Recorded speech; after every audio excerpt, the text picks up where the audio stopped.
birthday. All right, Shaggy, tell me about the Limelight. Or what, you're going to just tell a story right here? Well, for a second. So over here, This is where the line was. Yeah. And that was the entrance. That was like that was the when you left. Like there was two entrances. All right, that was the exit. You're saying. So they would have like they would have a velvet rope going here. Like Studio 54 style, where one guy would let a certain people in. So you were like, people would get out of the camps, and you would have to stand here. How long? Hours? Yeah, maybe like 20 minutes or whatever. Okay. They would pick people, so like Michael Alec would be over here, and you pick people and be like. Michael Alec would stand right here. Yeah. That come inside, you know. What I mean? And what was his? What would they have to be to come in? People he knew, or dressed up, or hot girls, or what? You have to have like a certain style. Like all right. You look like a douchebag. You'd. Yeah, like whatever. But if you look like you fit the description of what they want. All right. They were like club kid, but club kid. Well, club kids just walked right on in. And you were one person who they would always let in. Yeah, I was just like, I would just walk up and be like, "Hey, Michael, what's up?" And he'd give me like 2 free drink passes, and I would get in for free, like just go out. What year was this about? 90, I guess like 92, 93. All right. So how old would you have been in 92 or 93? Like 19, 20, all 21, right. like yeah. But even like when I was like, there was another club down the street, and when I was in high school. What was the name of it? It was called The Building. And it was kind of like, the douchebags used to go to Limelight on Friday nights. The alternative beats would go to like The Building like on Friday nights. So that was a good crowd.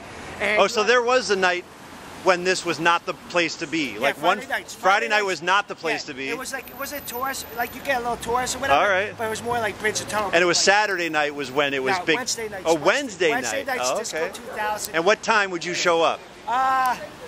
Was it after midnight? What do you think? After midnight? No, I would show up. No, sometimes I would show up early. It depends, you know what I mean? Like I would show up early, like. And it's an old church. I would like to get in the club and like get there, kind of like this way you get your drinks, you know. Like I would drink at 40 before I get here, smoking some weed. Drink. We would drink, like we would come here and we would drink. We just find you and a bunch of skater guys or what? Yeah, skaters or whatever. And we would drink like a 40, and then like once the 40 start kicking in, we just go in and hey Michael, what's up? He give you hey guys, he give you a kiss. What about What about Angel? Angel wasn't like. He was just like. He was low key, even though he had the big Angel. He was on the inside. Angel was kind of like he was a promoter for the Pyramid. He was part of the club scene, but not really Limelight.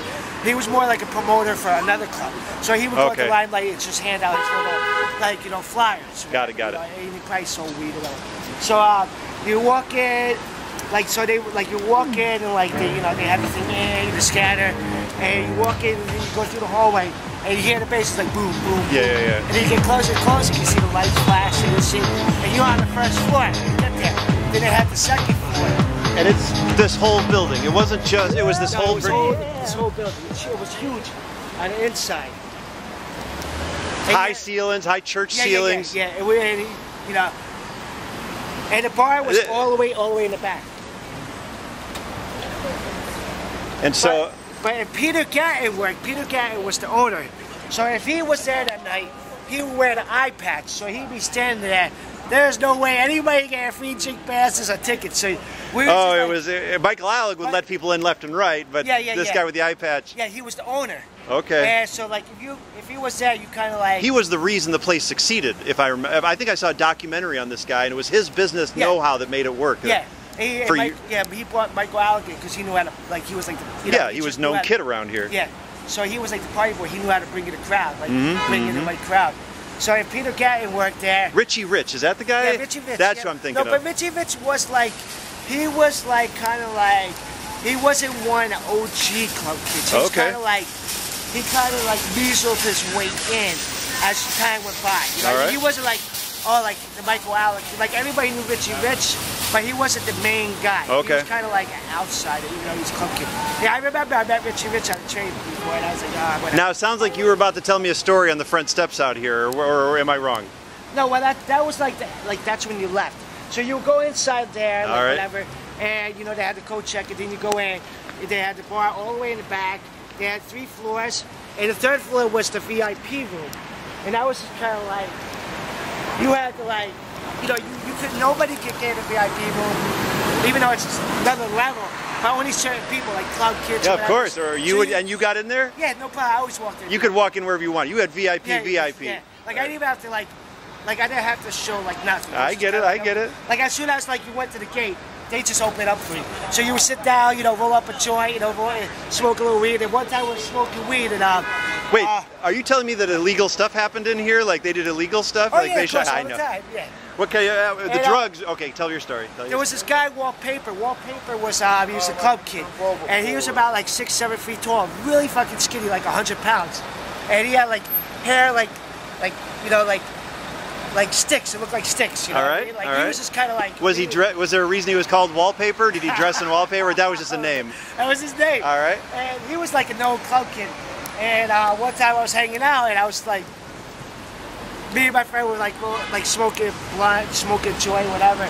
And Wallpaper walked by us, and I pointed at him. I was like, dude, yo, John, would you ever smoke a joint? He's like, with that guy, and he's like, fuck yeah, I'll smoke with him. And like 2 seconds later, Wallpaper comes up to, he's like, you mind if I smoke with these guys? And we're like, oh fucking yeah. Like, and what was he? You were happy you smoked? Yeah, of course. I mean, he was like. You know, he was one of the club kids, one of the fucking freaks. Like, hell yeah. That's good. Of course. I agree. But the thing was, like, we became friends with them. I became friends with them, and I brought my friends in. Yeah. And I introduced them. But I kept my, like, I would only be friends with them. And I actually promoted for them just to get in for free and I get them it. to get to know me. But the thing was that you kept it in the club, and like they would have after hours parties, and you would go back to the apartment. And I never did that because they were doing like Special K and stuff. Yeah. I'd be like, they're killing each other. They were chacking each other up with hacksaws. Like back then it was just kind of like, I didn't fuck with any drugs that I didn't know what it was. Yep. And so I would bring my friends in. Before you know it, they're doing bumps and hanging out with the club kids because I introduced them. They're doing fucking bumps and Special K with them. And they go into a K hall on the stage. So you got all these people dance on the stage, and you got my friend just like in the K hall, you know? And we didn't know what the fuck was going on. And I'm like, yo, wake up, we gotta get the fuck out of here, like. Because why? Because the cops were coming, it was just time to leave. Oh, okay, all right. And they're in a fucking K hall, you know. The other people I took, they got hooked on acid, where they were doing like 7 hits of acid, like, you know what I mean, like. And then they'd get up on stage, dressed like Wallpaper. They would slowly turn it, but then they had like the hot body contest. Yeah. So at 12 o'clock, Michael Allen would be like the hot body contest was at 12 o'clock. You'll be like, okay, you guys stay. We're gonna have the hot body contest. All you have to do is like raise your hand and take off all your clothes and get up there. But anybody I took with me to Limelight, like the thing was, I would say nothing about the hot body contest, but if you're with me and I'm taking you, you're going in that hot body contest. You know, you're entering. Oh, that's part of the price. Yeah. And I would be like, so like they would call out people, I'd be like, yo, over here, I'll point to my friend. And my friend would be like, no, come on, man. I'd be like, yo, come on. You know? And they had to do it. They went up? Yeah, they go on stage. You wouldn't let them chicken out? No, nobody, you just had to do it. It was. You want to tell the story of when you got up there, what happened? Yeah, so I entered the hot body contest, and fucking, it was like me and a couple other people, and fucking, whatever, like, and afterwards, the crowd, like Michael Allen could be like, all right, he put his hand over you. How many people there? And he'd be like, you know, like, how many people there? You know, like, whatever, you know? Yeah, they were voting. They were letting the audience vote. Yeah, and that's how you judge the people. Yeah, I got it. I got tied with a girl. All right. You know what I mean? Like, I didn't really do nothing. Were you in underpants or totally naked? No, I didn't, like, I did not show my dick. All right, but you had briefs on or underwear on or something. Yeah, I was just like, yeah, I was flexing. Like doing the crab and stuff? Yeah, I was like, you know what I mean? Like, totally. So I got tied with a girl. All right. And then you had a dance off or something, or what? Yeah, we had a dance. She was on one side, I was on the other side. And I was like, I didn't care. You know, I was just having fun doing my thing. It was the day before Thanksgiving, and I was broke. I needed money to get home. That's why I entered. What was the prize? $100. Okay, all right. So I knew, like, all my friends did it, and I knew there would be a time I had to do it. Yeah. And I had no money. I was like, fuck it, I gotta have to do this. Were you drunk or anything? Or no, nothing. Maybe I was stoned. You know, okay, all right. No big deal.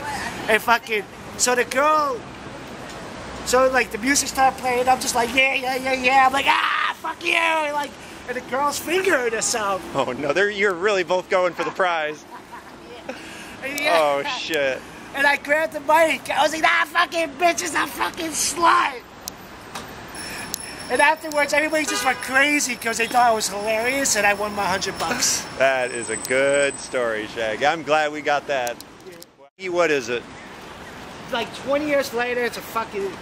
It was a mall. It was a store for a while, and now it's a fitness gym. First it was a mall, and they turned it into like a high upgrade mall for like really like tailored clothes. I don't know what the fuck. Yeah. I went in there once. And then they turned it into a gym and stuff. And that's the Limelight today.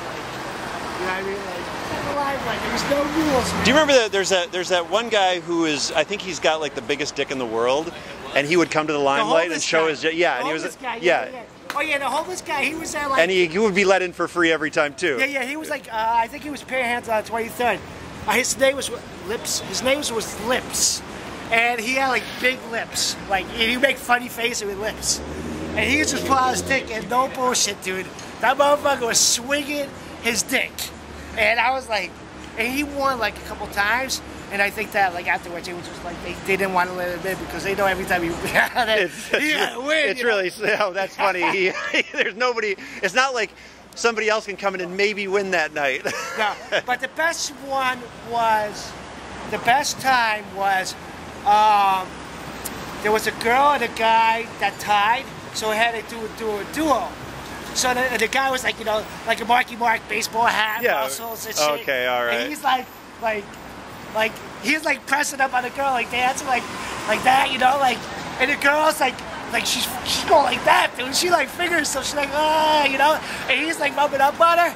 That fucking girl went like that, and she pulled out a dick, and the guy ran off stage. That's hilarious. Oh my God. That's the 90s, man. Yeah, anything went, dude. That's before it got trendy. Yeah, it was like that girl, because it was really, I was like, what the fuck is that, like, a porn star or something? Like, and when she pulled out that dick between her legs, that was the funniest shit I can only imagine. Oh, all right, we're back on it. After Limelight, it was kind of like, that's when the rave scene, like, that's when, like... and then they got on, like, Geraldo and all that. They started putting the club kids got famous and all that. After that, like, the people that were going to Limelight kind of moved on to going to underground parties, like, you know, warehouse parties. And also the subway parties, right? I never went to any subway party. I went to Wigstock once when they first started. What's Wigstock? It's just like a transvestite party. Yeah, and where did it take place? Thompson Square. All right. It was just like every fucking drag queen in the world was here, you know. And I mean, I lived the moment, motherfucker. You know? Shaggy, I envy that you got to do that. I was in Chicago doing a very underrated version of all that. Anything goes, dude. Anything fucking goes.